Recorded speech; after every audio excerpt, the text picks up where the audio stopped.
ഇതിലില്ല. Good morning, my dear students. For today's area, fundamental concepts of organizational behavior. OBനെ കുറിച്ച് study ചെയ്യുമ്പോൾ നമുക്ക് basic ആയിട്ട് അറിഞ്ഞിരിക്കേണ്ട ചില കൺസെപ്റ്റുകളാണ്. ആ കൺസെപ്റ്റിനെ ഡിപ്പെൻഡ് ഏതാണോ ആ കൺസെപ്റ്റുകൾ, ആ കൺസെപ്റ്റ്സുകളെ ഡിപ്പെൻഡ് ചെയ്തിട്ടായിരിക്കും nature of people and organization. ആ ഓർഗനൈസേഷൻ്റെ നേച്ചർ, അതിലുള്ള പീപ്പിൾ, എംപ്ലോയീസിൻ്റെ ആണെങ്കിലും ഓവറോൾ ആയിട്ട് ആ ഓർഗനൈസേഷൻ്റെയും nature revolving around these concepts. So these concepts are very important to know more about OB. അപ്പം അതിൽ വരുന്നതാണ് nature of a people and organization. അപ്പം അതിൽ നേച്ചർ ഓഫ് പീപ്പിൾ എന്ന് പറയുന്നത് നമുക്കറിയാം, കഴിഞ്ഞ ദിവസമൊക്കെ നമ്മൾ മനസ്സിലാക്കിയിട്ടുണ്ട്.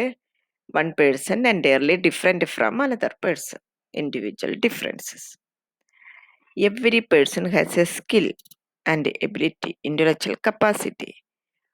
ഒരു എംപ്ലോയിനെ നമ്മൾ റിക്രൂട്ട് ചെയ്യുമ്പോൾ ആ സ്കില്ലും ആ ഇൻ്റലക്ച്വൽ കപ്പാസിറ്റി മാത്രമല്ല നമ്മൾ റിക്രൂട്ട് ചെയ്യുന്നത്, ആ വോൾ പേഴ്സണെയാണ് നമ്മൾ റിക്രൂട്ട് ചെയ്യുന്നത്, including emotions, other feelings etcetera എല്ലാതും കൂടിയിട്ടാണ് നമ്മൾ റിക്രൂട്ട് ചെയ്യുന്നത്. അപ്പം നമ്മൾ കൺസിഡർ ചെയ്യുമ്പോൾ ആ സ്കില്ലും ഇൻ്റലക്ച്വൽ കപ്പാസിറ്റിയും മാത്രം നമ്മൾ കൺസിഡർ ചെയ്യാൻ പോരാ, ആ വ്യക്തി, ആ എംപ്ലോയി ഒരു ഹ്യൂമൻ ബീയിങ് ആണെന്നുള്ള കൺസിഡറേഷൻ നമ്മൾ കൊടുക്കേണ്ടതാണ്. പിന്നെ മോട്ടിവേറ്റഡ് ബിഹേവിയർ അറിയാലോ, ചിലരോടൊക്കെ സംസാരിച്ച ഭയങ്കര മോട്ടിവേഷൻ ആയിരിക്കും അല്ലേ. അതുപോലെ തന്നെ human beings are basically lazy. അവർക്ക് കൂടുതൽ വർക്ക് ചെയ്യണമെന്നുണ്ടെങ്കിൽ എന്തുണ്ടായിരിക്കണം? മോട്ടിവേഷൻ കിട്ടണം. അപ്പം മോട്ടിവേറ്റഡ് ബിഹേവിയർ ആയിരിക്കണം. വാല്യൂ ഓഫ് ദി പേഴ്സൺ, നമ്മൾ റെസ്പെക്റ്റ്, ഡിഗ്നിറ്റി, ഇതൊക്കെ പറഞ്ഞു തന്നിട്ടുണ്ടായി നിങ്ങൾക്ക്. എവിടേക്കോ പറഞ്ഞു പോയിട്ടുണ്ട് അല്ലേ. അപ്പം അതൊക്കെ നമ്മൾ കൊടുക്കേണ്ടതാണ്. ഒരു ഓർഗനൈസേഷൻ്റെ നേച്ചർ എന്ന് പറയുന്നത്, ഓർഗനൈസേഷൻ സോഷ്യൽ സിസ്റ്റം ആയിരിക്കാം, അതോടൊപ്പം തന്നെ മ്യൂച്വൽ ഇൻട്രസ്റ്റ്, ഇതൊക്കെയാണ് കൺസെപ്റ്റ്സ്. അതിൽ ഇൻഡിവിജ്വൽ ഡിഫറൻസസ് എന്ന് പറയുന്നത് നമുക്കറിയാം, ഓരോ ഇൻഡിവിജ്വൽസും അവരുടെ ഫിസിക്കൽ ഇതിൽ വ്യത്യാസം ഉണ്ടായിരിക്കും, മെൻ്റൽ ട്രേഡ്സിൽ വ്യത്യാസം ഉണ്ടായിരിക്കും. ഇപ്പം നിങ്ങളുടെ ക്ലാസ്സിൽ തന്നെ 20 കുട്ടികളുണ്ടെങ്കിൽ 20 പേരുടെയും വെയിറ്റ് നമ്മൾ നോക്കുന്നു, ഹൈറ്റ് നോക്കുന്നു, അവരുടെ ശക്തി തെളിയിക്കാനായിട്ട് നിങ്ങൾ ഒരു വടംവലി വെക്കുക. അങ്ങനെയാകുമ്പോൾ രണ്ട് ഗ്രൂപ്പായിട്ട് തിരിഞ്ഞിട്ട് ഇന്ന ഗ്രൂപ്പിനാണ് നല്ല ഫിസിക്കൽ കപ്പാസിറ്റി എന്ന് പറയാം അല്ലേ. അല്ലെങ്കിൽ വേറെ ഏതെങ്കിലും വർക്ക് നിങ്ങളെ കൊണ്ട് ചെയ്യിപ്പിക്കുക, എന്നിട്ട് നിങ്ങളുടെ മെൻ്റൽ കപ്പാസിറ്റി ടെസ്റ്റ് ചെയ്യാനായിട്ടുള്ള ഏതെങ്കിലും തരത്തിലുള്ള സൈക്കോളജിക്കൽ ടെസ്റ്റ് തരാം. അങ്ങനെ നോക്കുമ്പോൾ എല്ലാവരുടെയും മെൻ്റൽ കപ്പാസിറ്റിയും ഡിഫറെൻ്റ് ആയിരിക്കും. സ്ലൈറ്റെങ്കിലും പോയിന്റ് സെയിം ആയിട്ട് വരാണെങ്കിലും നമ്മൾ ശരിക്കത് ടെസ്റ്റ് നടത്തുകയാണെങ്കിൽ ഒരു ചെറിയ വേരിയേഷൻസ് അവിടെ വരും. അതുപോലെ തന്നെ നിങ്ങളെ കൊണ്ട് നല്ല എന്തെങ്കിലും ഒരു എന്താ പറയുക, ശക്തി തെളിയിക്കാനൊക്കെ നമ്മൾ കരാട്ടലൊക്കെ കണ്ട പോലെ അല്ലേ, ഇഷ്ടിക ഇടിയിക്കല്, ഇഷ്ടിക ഇങ്ങനെ വെച്ച് ഓട് ഇങ്ങനെ വെച്ചിട്ട് കൈ കൊണ്ടൊറ്റ തകർക്കല്, ആർക്കൊക്കെ പറ്റും നിങ്ങളുടെ ക്ലാസ്സിൽ. അപ്പൊ അതനുസരിച്ച് നമുക്ക് ഫിസിക്കൽ കപ്പാസിറ്റി നോക്കാം. അപ്പൊ അങ്ങനെ നോക്കുമ്പോൾ നമുക്ക് മനസ്സിലാകും എല്ലാവരും വ്യത്യാസമുണ്ടെന്ന് മനസ്സിലാകും. അപ്പൊ ഫിസിക്കൽ അപ്പിയറൻസിൽ എന്തായാലും വ്യത്യാസമുണ്ട്, മെന്റൽ ഇതിൽ വ്യത്യാസം ഉണ്ടെന്ന് മനസ്സിലാക്കാം. Sex, age, height, weight, complexion, അങ്ങനെ എല്ലാ കാര്യത്തിലും വ്യത്യാസം ഉണ്ടായിരിക്കും. അതോടൊപ്പം തന്നെ ഓരോരുത്തരുടെയും ആറ്റിറ്റ്യൂഡ്, മോട്ടിവേഷൻ, ഇന്റലിജൻസ്, പെർസെപ്ഷൻ, അങ്ങനെ ഇന്റേണൽ ക്വാളിറ്റീസും എക്സ്റ്റേണൽ ക്വാളിറ്റീസിലും ഒക്കെ ഡിഫറൻസസ് വരും. This belief that each person is different from all others is typically called the law of individual differences. അങ്ങനെ നമ്മൾ എല്ലാവരും വിശ്വസിക്കുന്നു, ഒരു വ്യക്തി വേറൊരു വ്യക്തിയിൽ നിന്ന് വ്യത്യസ്തനാണ്. അതാണ് എന്തായിട്ട് അറിയപ്പെടുന്നത്, ലോ ഓഫ് ഇൻഡിവിജ്വൽ ഡിഫറൻസസ്. പിന്നെ രണ്ടാമത്താണ് വോൾ പേഴ്സൺ. വോൾ പേഴ്സൺ എന്ന് പറയുന്നത് ഓർഗനൈസേഷൻ ഫീൽ ചെയ്യുന്നു, നമ്മൾ ഒരാളെ എംപ്ലോയ് ചെയ്യുമ്പോൾ അല്ലെങ്കിൽ റിക്രൂട്ട് ചെയ്യുമ്പോൾ നമ്മൾ അവരെ എന്ത് മാത്രമേ നമ്മൾ നോക്കുന്നുള്ളൂ എന്ന്, സ്കിൽ ആൻഡ് ഇന്റലിജൻസ്. അപ്പൊ അങ്ങനെ in fact the employee the whole person. അത് മാത്രമല്ല നമ്മൾ റിക്രൂട്ട് ചെയ്യേണ്ടത് ആ വ്യക്തിനെ മുഴുവനായിട്ടാണ്. അതുകൊണ്ട് ഒരു പീപ്പിൾ എന്ന് പറയുന്നത് അവിടെ വോൾ പേഴ്സൺ ആണ്. അതായത് individuals does not have only the skill and intelligence. ഈ ഒരു സ്കില്ലും ഇന്റലിജൻസ് ആണ് അവിടെ നോക്കുന്നത് ഇന്റർവ്യൂലൊക്കെ. പക്ഷെ അത് മാത്രമല്ല അവിടെയുള്ളത്. ആ വ്യക്തിക്ക് പേഴ്സണൽ ലൈഫ് ഉണ്ട്, പേഴ്സണൽ നീഡ്സ് ഉണ്ട്, പേഴ്സണൽ ഡിസയേഴ്സ് ഉണ്ട്. വേറെ തരത്തിൽ പറയുകയാണെങ്കിൽ അദ്ദേഹം ഒരിക്കലും നമ്മൾക്ക് ആ വ്യക്തിനെ വർക്ക് ലൈഫിൽ നിന്നും പേഴ്സണൽ ലൈഫിൽ നിന്നും അദ്ദേഹത്തിന് ഇങ്ങനെ അവിടെ പകുതി വെച്ചിട്ട് ഇങ്ങോട്ട് വന്നാൽ മതി എന്ന് പറയാൻ പറ്റുമോ? നേരം വെളുത്തിട്ട് വീട്ടിലത്തെ കാര്യങ്ങളൊക്കെ ഇപ്പൊ ചിലരൊക്കെ പറഞ്ഞേക്കാം, വീട്ടിലത്തെ കാര്യങ്ങളൊക്കെ വീട്ടില് ഇവിടേക്ക് വരുമ്പോ നിങ്ങള് സാധാരണ കേൾക്കണ ഒരു ഇതായിരിക്കില്ലേ, അയ്യോ ഭയങ്കര ശുദ്ധ മണ്ടത്തരാണ് അല്ലെ അത് പറയുന്നത്. വീട്ടിലത്തെ കാര്യങ്ങളൊക്കെ വീട്ടില്, ഇവിടെ വന്നിട്ടുണ്ടെങ്കിൽ ഇവിടത്തെ കാര്യങ്ങൾ അങ്ങനെ നോക്കിയിട്ട് നമുക്ക് ഒരാളെ റിക്രൂട്ട് ചെയ്തിട്ട് അങ്ങനെ ഒരാൾക്ക് നിങ്ങൾക്ക് അങ്ങനെ പറ്റുമോ? വീട്ടിലിപ്പോ എന്തെങ്കിലും ഇപ്പൊ അമ്മയ്ക്ക് സുഖമില്ല, അപ്പൊ നിങ്ങള് ഒരു 2 ദിവസം മുടങ്ങി. അത് കഴിഞ്ഞിട്ട് നിങ്ങൾ മൂന്നാമത്തെ ദിവസം അയ്യോ 2 ദിവസം മുടങ്ങിയല്ലോ, എൻ്റെ അറ്റൻഡൻസ് പോയല്ലോ, ഇന്ന് പോവാതെ പറ്റില്ല അമ്മേ എന്നറിയണം. അപ്പൊ അമ്മയ്ക്ക് 2 ദിവസമായിട്ട് ഇത്തിരി ക്ഷീണമൊക്കെ കുറവുണ്ട്.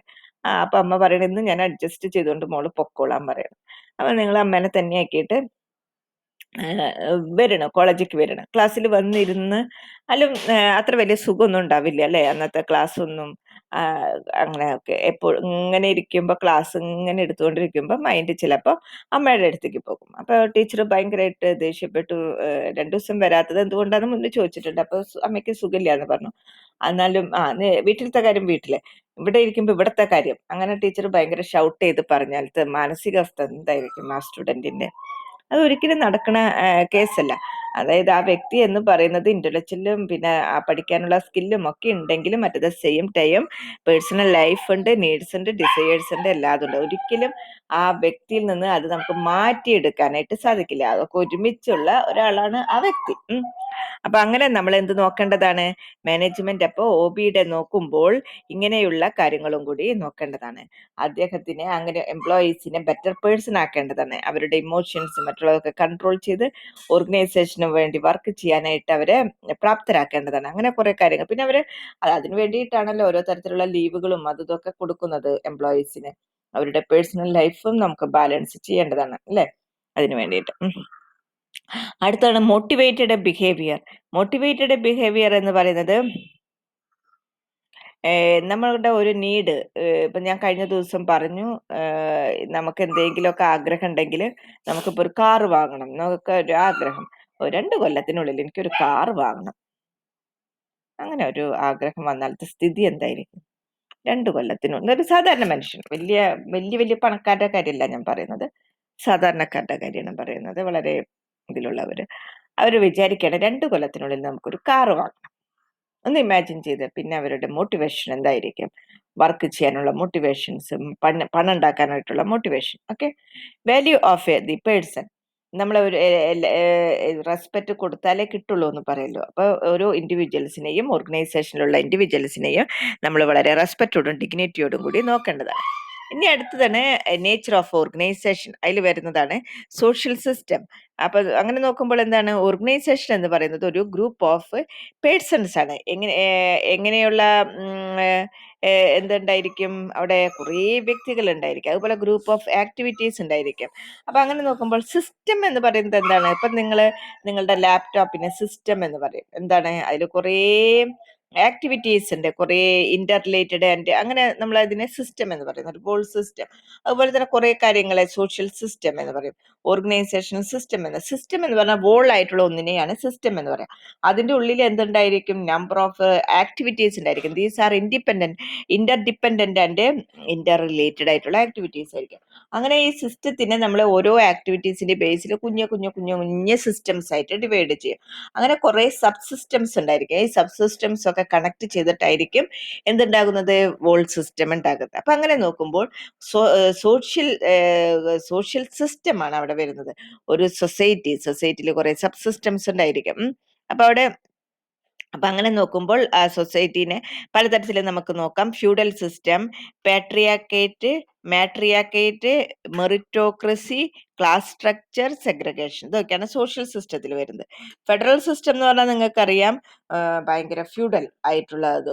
എനിക്ക് കുറെ ഞാൻ എങ്ങനെയെങ്കിലും ഒക്കെ കുറെ ഭൂമിയൊക്കെ ഉണ്ടാക്കി മറ്റുള്ളവരെ കടിച്ചമർത്തി ഇങ്ങനെ ജീവിക്കുന്നുണ്ട്. Federal system. പാട്രിയാറ്റിക് എന്ന് പറഞ്ഞിട്ട് മെയിൽ ഡോമിനൻസി ഉണ്ടായിരിക്കുക, ഒരു വീട്ടില് മെയിൽ ഡോമിനൻസി ഉണ്ടായിരിക്കുക, അവരുടെ പേരിലാണ് ആ വീട് അറിയപ്പെടുന്നത്, അങ്ങനെയൊക്കെ. മാട്രിയാക്കേറ്റ് എന്ന് പറഞ്ഞാൽ ഫീമെയിൽ ഡോമിനൻസി ഉണ്ടായിരിക്കുക. മെറിറ്റോക്രസി എന്ന് പറഞ്ഞാൽ മെറിറ്റ് ഇന്റലക്ച്വൽ കപ്പാസിറ്റി നല്ലതായിരിക്കും, അവരാണ് ഏറ്റവും വലിയ ആൾക്കാരായിട്ട് കാണുന്നത്. ക്ലാസ് സ്ട്രക്ചർ, സോഷ്യൽ സിസ്റ്റത്തിനെ കുറെ ക്ലാസ്സസ് ആയിട്ട് ഡിവൈഡ് ചെയ്തിട്ടുണ്ടായിരിക്കും. സെഗ്രിഗേഷൻ, അതായത് separate facilities for minority groups of the society. മൈനോറിറ്റിയിലെ ഗവൺമെന്റ് അവർക്ക് കുറെ കാര്യങ്ങളൊക്കെ ചെയ്തു കൊടുക്കും. ഇനി അടുത്തതാണ് മ്യൂച്വൽ ഇൻട്രസ്റ്റ്. ഓർഗനൈസേഷൻ റിലേഷൻഷിപ്പിൽ എന്ത് വരുന്നതായിരിക്കും? കുറെ സ്ട്രാറ്റജീസ് ഒക്കെ നമ്മൾ എടുക്കുന്നത്. This can be defined in interests that are common to both the parties and related to accomplishment of their respective goals. അപ്പൊ അങ്ങനെ മ്യൂച്വൽ ആയിട്ടുള്ള ഇൻട്രസ്റ്റ് അവിടെ ഉണ്ടായിരിക്കേണ്ടതാണ്. അങ്ങോട്ടും ഇങ്ങോട്ടും റിലേഷൻഷിപ്പ് ഉണ്ടായിരിക്കും, അതോടൊപ്പം തന്നെ കുറെ സ്ട്രാറ്റജീസ് നെഗോഷിയേറ്റ് ഒക്കെ ചെയ്ത് പോകുന്നത്. Okay, thank you.